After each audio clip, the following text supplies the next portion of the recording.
Baik, silakan. Siapa Mohon izin Bu. yang mau memflashback dari hari satu? Pak Arif. Iya Bu, tapi boleh cek jaringan Bu, saya tahu di Merauke lagi nggak Oke. stabil. Cek cek, aman Bu ya Oh, suara. jaringannya kurang stabil. Oke. Ya, siap. Oke, Bersedia untuk flashback? boleh boleh coba Bu ya, boleh saya coba. Iya? Oke Bu, Oh ya, boleh. terima kasih waktunya Bu. Siap, Ya, di silahkan. tugas hari pertama itu kita diminta untuk membreakdown dan mendeskripsikan dari 4 konsensus bela negara, konsensus bangsa, 4 simbol negara, kemudian 5 nilai-nilai bela negara. Yang mana ketiga hal tersebut dihubungkan dengan profesionalisme ASN dan penerapannya. Nah, dari semua itu contoh yang bisa diambil adalah seorang PNS harus bisa melaksanakan sepenuhnya nilai-nilai Pancasila dan Undang 45, baik mengangkat harkat dan martabat bangsa dan negara, menjadi perekat bersatu bangsa, dan intinya itu hal-hal yang masih disebutkan di tugas tersebut diharapkan bisa diterapkan dan diimplementasikan dalam pekerjaan untuk menjadi PNS yang profesional. Kemudian itu pun nggak hanya cuma konsep dan tulisan saja.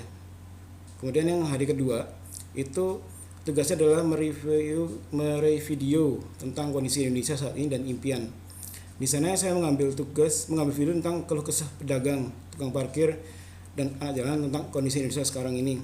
Yang mana mereka mengeluhkan tentang kenaikan tarif dasar listrik, kemudian pejabat-pejabat yang korupsi, pemboman yang dilakukan kemarin-kemarin itu, dan harapannya semoga ekonomi, kemudian keamanan, pendidikan semua bisa merata ke seluruh wilayah Indonesia. Kemudian yang ketiga tentang fakta atau masalah tentang penerapan nilai-nilai wawasan bangsa dan negara. Yang saya ambil isu adalah mengenai rasisme di Papua.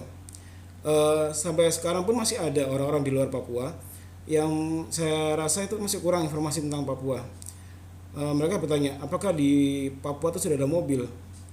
Apakah di Papua itu orangnya sudah pakai baju? Dan apakah di Papua itu orangnya masih makan manusia dan lain-lain seperti itu.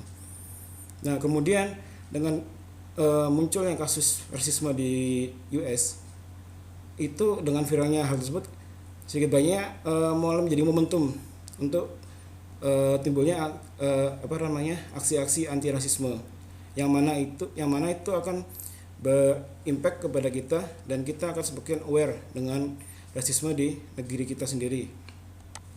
Kemudian tugas keempat adalah mempraktekkan salah satu nilai wawasan bangsa dan negara di sekitar kita. Yang saya ambil contoh adalah mencintai produk dalam negeri sebagai manifestasi bela negara di era global. Jadi waktu itu saya memakai baju batik dan saya videokan.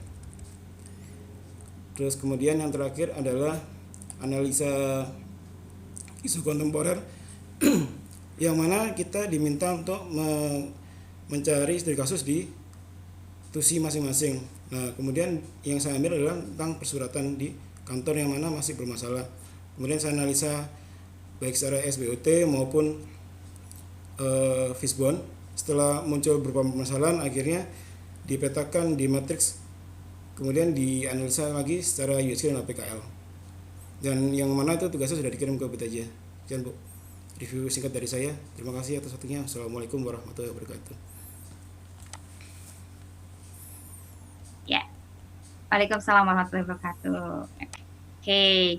Ya, seperti itu ya. Jadi nanti eh, apa istilahnya itu bisa memberikan kesan dan paling tidak lah mengengkor gitu ya. Jadi apa yang dipelajari itu dan apa yang dialami pada saat penugasan gitu ya.